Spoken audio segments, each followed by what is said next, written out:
Hej alle sammen. Jeg ved godt, det er siden jeg har lavet en video sidst. Men jeg vil bare lige sige, at det går faktisk okay.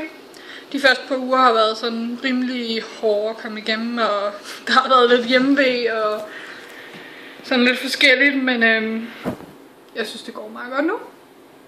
Lige nu der er jeg kommet hjem, jeg har lige været nede at handle. Der ligger sådan en kæmpe supermarked, cirka halvanden kilometer herfra eller sådan noget.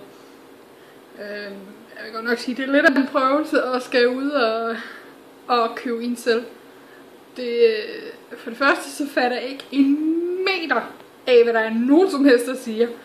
Der er jo ikke rigtig nogen, der kan engelsk hernede. Bortset fra det, så gad jeg ikke at slæve hjem på alle de veje, jeg havde købt. Så jeg valgte at tage en taxa. Og det kan jeg sådan set også godt, fordi jeg kender godt vores hjemmeadresse, men problemet er bare, at jeg kan ikke rigtig finde ud af, om de kører den rigtige vej, eller om de kører den forkerte vej. Taxichaufførerne hernede har det med, at når de ser det en udlænding, så kører de en anden vej for at tjene nogle flere penge.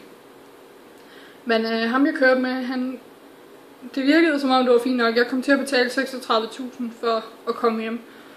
Og det er sådan lige, ja hvad er det, en 10-12 kroner eller sådan noget. Så det er okay. Lige om lidt så skal jeg ud og bage lidt. Nyt projekt. Hvis I lige skal se mit meget rodede værelse. Jeg sidder med aircondition tændt, så jeg kan holde ud at være her. Men der er sådan mit skrivebord.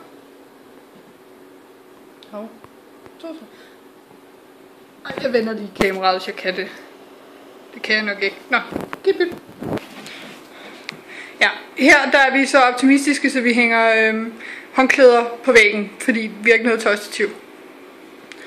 Der er mit skrivebord, skråstreg make-up-bord.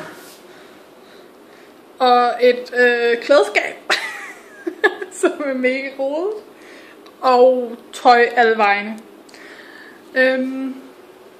Og det er sådan, det er et fantastisk lys. Det er sådan en der. Med sådan noget rør af en art, ikke? Og man ser bare skide godt ud, det lys her. Og det er pisse dejligt i øjnene. Not. Men jeg skal nok vise jer resten af huset. Men det kan jeg ikke lige nu. Nå, men rejsekram.